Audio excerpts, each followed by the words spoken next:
Hello everyone, and welcome back to another True Crime Mysteries video. Thank you all for being here. Today we're discussing 3 unsolved cold cases. Let's get into it. Number 1. Amber Hagerman. On January 13th, 1996 in Arlington, Texas, Amber Hagerman was riding her new pink and white bicycle that she'd just gotten for Christmas. In the parking lot of an abandoned Winn-Dixie grocery store, the 9-year-old Girl Scout was with her 5-year-old little brother, Ricky. They were playing down the road from their grandmother's house when apparently Ricky remembered they were only supposed to go around the block and headed back home. Amber stayed and continued to play around the parking lot. It was a Saturday, and they were at their grandparents' that day because their mother was being interviewed for a local news special about families that successfully got off welfare and rejoined the workforce. Amber and Ricky left their grandparents' home around 3:10 p.m., with Ricky returning shortly after without his sister. Families soon went looking for Amber, and when they arrived at the parking lot, they saw a handful of police officers surrounding Amber's bike. They were told that someone in the community saw something and that Amber had been abducted. A witness and retired police officer Jim Cavill, 78 at the time, said he saw Amber riding alone when he saw a black pickup truck and, quote, "He pulled up, jumped out, and grabbed her. When she screamed, I figured the police ought to know about it, so I called them." Jim gave a description of the abductor. He said that it was a man, Caucasian or Hispanic, in his 20s or 30s, shorter than 6 feet, medium build with dark hair. He was driving a black pickup truck with no markings or chrome and seemed to be in clean working condition. He noted the time of the abduction was 3:18 p.m. and Amber had only been alone for a few minutes. Law enforcement, the FBI, and locals began a massive search for Amber, and her abduction made national news. But despite the nationwide attention, no other witnesses ever came forward to identify the man or the vehicle. 4 days later, a man was walking his dog when he saw something in a creek. When he looked closer, he found a body lying face down in the water. Police arrived at the scene, and the body was identified as the missing 9-year-old Amber Hagerman. Amber's body was found less than 4 miles from where she was abducted. She was found completely naked except for a sock on her left foot, and her throat had been cut. Police believe that she was washed down the creek, as there had been considerable rainfall the night before she was discovered. Police worked hard to find anything on Amber's murder, but there was little evidence. It was later discovered that she had been alive for at least 2 days after her abduction, making police believe that someone might have seen something. Also, due to the circumstances of the abduction, they believe that Amber was targeted and may have been stalked prior to her being taken. Since Amber's death, law enforcement has followed over 7,000 possible leads. There was a laundromat next to the abandoned grocery store where Amber was abducted. Authorities know that this area had many Hispanic people who may have felt uncomfortable talking to police at the time. Police have said in more recent press releases that they do not care about legal status, and they just want any information on Amber and that it might be given anonymously, and urge anyone with information to come forward. They want justice for her family. In a 2021 press conference, it was released after all this time that they did have one piece of evidence with DNA. Police have stated that they would not reveal the evidence as only the killer would know. They had planned to test the evidence through more modern means later that year. Donna Williams, Amber's mother, said, quote, "To Amber's killer, I'm asking you today, please turn yourself in, give Amber justice. Amber needs justice deeply." It's an emotional day for Donna Williams. She's back at the same place where 25 years ago her little girl was taken. Her last words that I heard from her is, "Okay, Mommy, I will. I love you, Mommy." And that was the last I ever heard her, and I miss her voice. While the years have gone by for Donna, it feels like yesterday. I remember everything about her. There's nothing I have forgotten about her, because she is the love of my life. It has been over 25 years since Amber was murdered. Police have never stopped looking for her killer, and she has had a significant impact not only on Arlington, but across the country. Amber's case was what inspired the Amber Alert system, which was suggested by a local woman, Diane Simone. She wanted to help in search efforts, but didn't know how to best assist. She had an idea to utilize radio station and news broadcasting to amplify missing or abducted children cases, using the existing systems that were used to alert to weather warnings or civil defense alerts.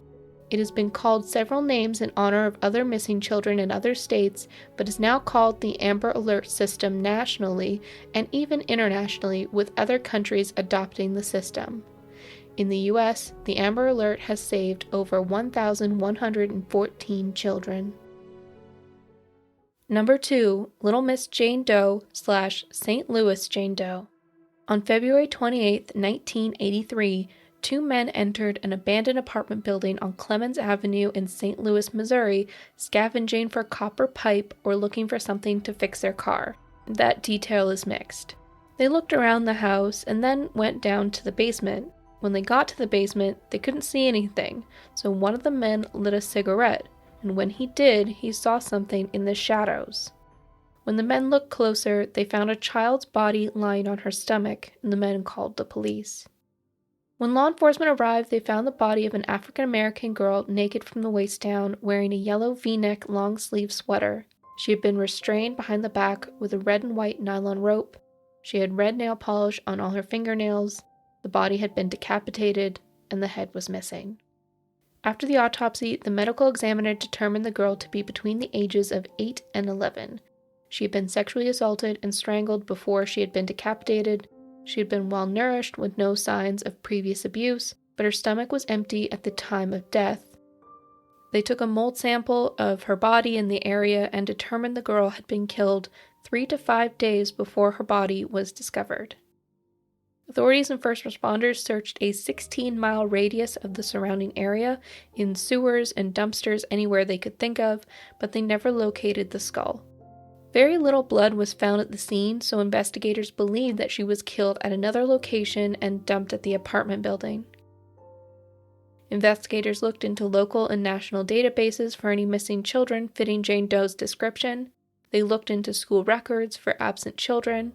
Within the next 7 months, they claimed to have accounted for every African-American girl between the ages of 8 and 11 enrolled in school. It was then believed that she may have been from a different area. There were never any witnesses, and the police found no other evidence. They never identified little Jane Doe. Her case went cold.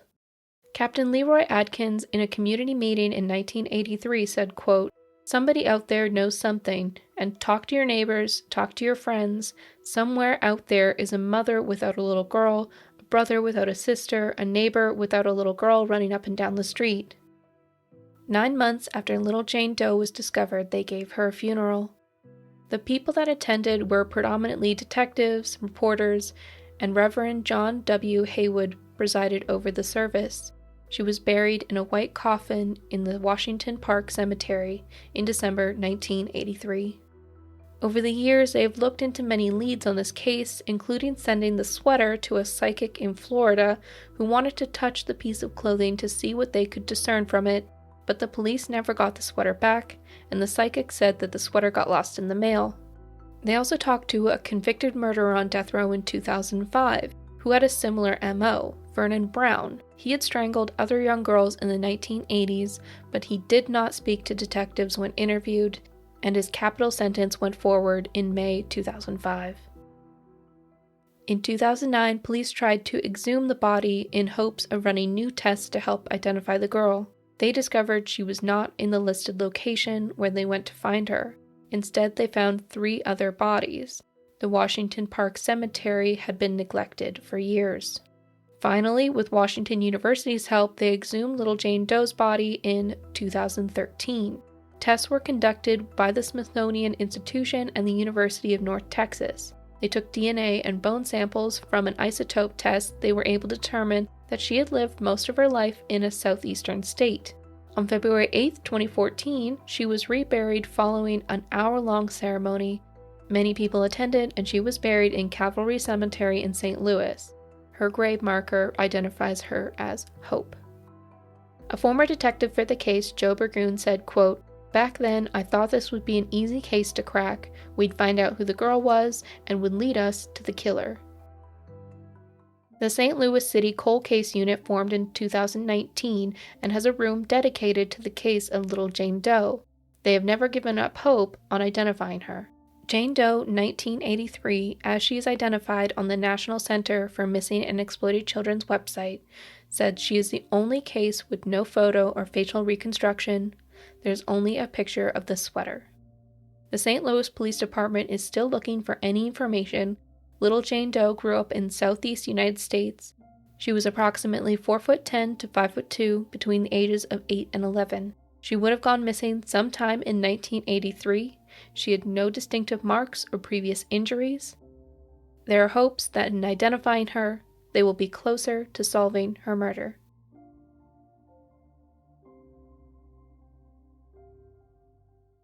Number 3. Caitlin Dennison.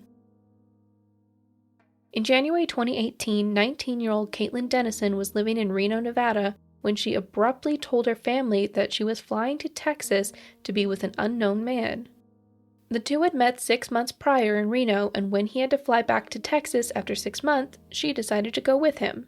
On January 10, 2018, Caitlin's sister, Rachel Dennison, received what would be the last time she heard her voice. Caitlin had called from a Walmart in Midland, Texas.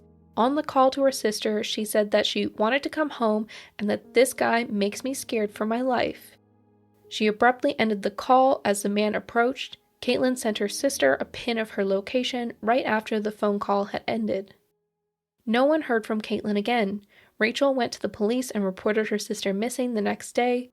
Law enforcement have said they got positive sightings of Caitlin that day at the Walmart she called from and Rick's Cabaret in Odessa, Texas.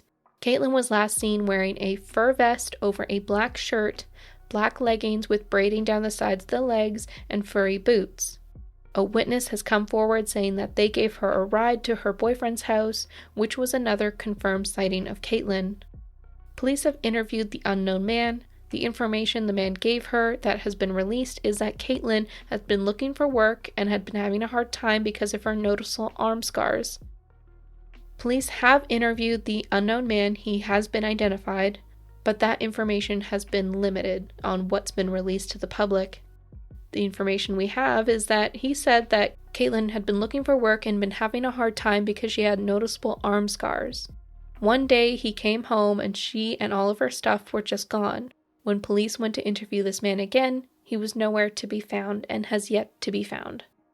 In August 2018, Rachel saw news coverage of a Ring doorbell of a woman in a t-shirt and arm restraints, and she thought it could have been Caitlin as she had the same build and bone structure.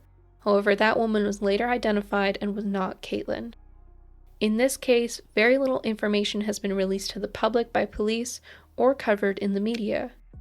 But in 2021, a YouTuber, Kendall Ray, released a video giving some more light on the case, causing a new detective to reopen the investigation.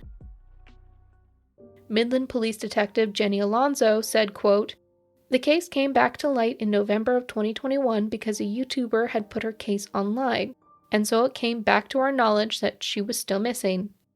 I took on this case and I believe that there are other avenues of approach that we didn't do back in 2018 that we could do more follow-ups on."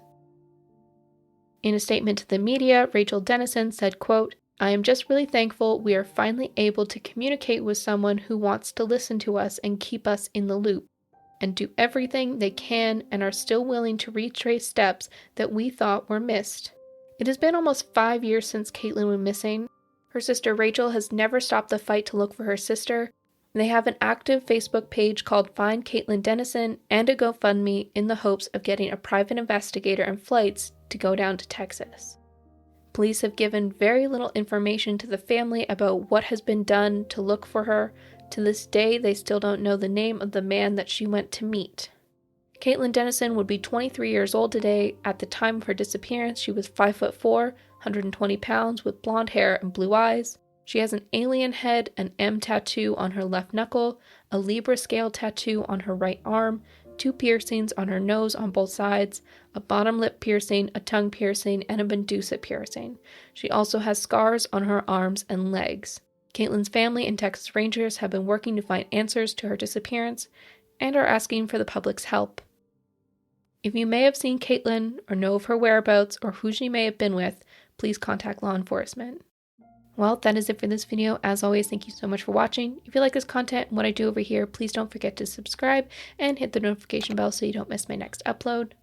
If you'd like to support the channel, please give this video a like. That would be much appreciated, as it is the easiest way to help the channel grow.